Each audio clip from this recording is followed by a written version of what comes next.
And both Texas U.S. Senators John Cornyn and Ted Cruz gave a no to the immigration reform bill that passed today. The bill, and now goes to the House, path to citizenship is included. So is strengthened border security, doubling Border Patrol officers and adding border fencing. And it has Republicans at odds.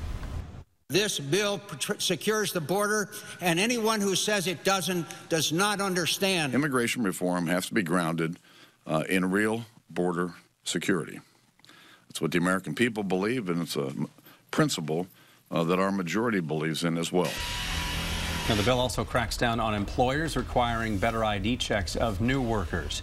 And not long after the Senate okayed the bill, protesters appeared in downtown Austin. Arrests were made at the event. KXAN's David Scott's live outside the Travis County Jail tonight with an update. Dave? Well, the protest began in the heat of the afternoon along 6th Street between Colorado and Lavaca. We reckon about 200 people were here.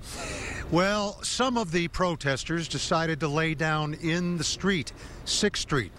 But as more police showed up, they told them to get up and get off the street. 5 refused. They were brought here to the jail, where they were charged tonight with creating a civil disturbance. The protesters weren't just local. They came from all over the state. Christina Parker, their organizer, came from El Paso. She doesn't like the immigration bill passed today by the U.S. Senate. It's going to militarize our border. It's got doubling the Border Patrol to a force the largest in the nation, building more walls, doubling the drones that they've already got, surveillance and radar cameras. It's turning our borders into a war zone. Chavel Lopez led a group up from San Antonio.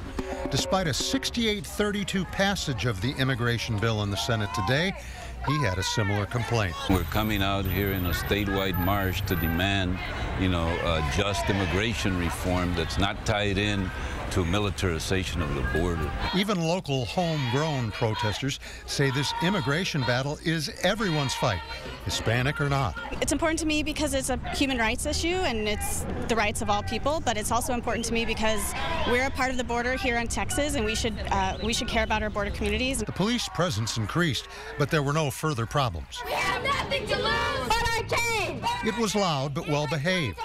The police chief turns out for all protests. His take on this one? Very orderly, very respectful of the police and respectful of the folks we're trying to get a message to.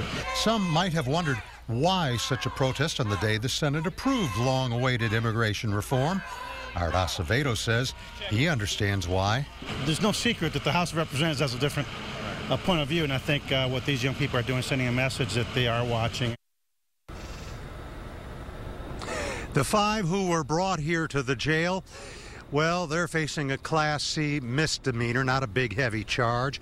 They were released about 7:30 this evening, where they were greeted by some of their fellow protesters who had been waiting for them outside the jail. As for what happens next, well, it will be interesting to see what kind of protests we get when this immigration bill moves on to the more conservative House. At the jail, David Scott, KXAN News. Dave, thank you. The potential change to the country's immigration policies comes as the city of Austin says it needs to do more to cater to the local Hispanic community.